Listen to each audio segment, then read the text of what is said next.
Hello, sweet team. Welcome back to my channel. This is Sweet Ajele, and I am back with another recipe. Today, we're making Fante Fante, one of my favorites. Oh my goodness. I'll begin by cutting up my mackerel, and this mackerel is halfway thawed. So when you cut it like this, it is easy for you to just push the gut out. I didn't want to cut the belly part open. I want my mackerel to stay whole for the most part, so that is why I did it this way. And please, some people were making fun of my Ghanaians that why do we call this salmon? It is not salmon, it is mackerel. And yes, they are right, it is called mackerel, not salmon. So us, the younger generation, may be able to change it.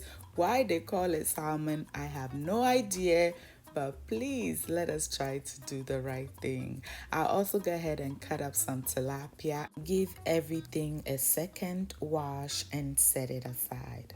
Then in a blender, add in some chopped onions, ginger, and habanero pepper. I'll also add in some anise seed, kelewele seasoning, all-purpose seasoning, salt to taste, and some garlic. I'll blend everything together, pour it over our fish, give everything a good stir, taste for salt, adjust if needed, and we'll marinate this for about an hour before we start cooking. I'll also go ahead and blend together some fresh tomatoes, onion, and habanero pepper, and I'll slice some onions. Let's do this. In a pot, add in some palm oil. It is highly recommended that you use palm oil, but you may use any other oil of your choice. To that, add in your sliced onions and fry for about 5 minutes. I'm using oil that I skimmed off my palm nut soup, okay? I'll then add in some shrimp powder, give it a quick stir, allow it to fry for just a minute, and then I'll pour in our freshly blended tomatoes, habanero pepper, and onion.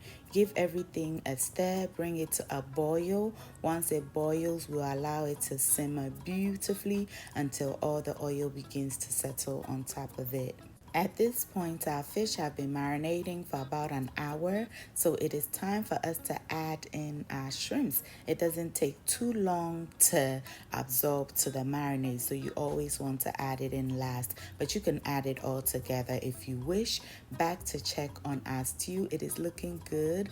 I just added in some of the marinade that I set aside. Remember, it had some seasoning in it, so I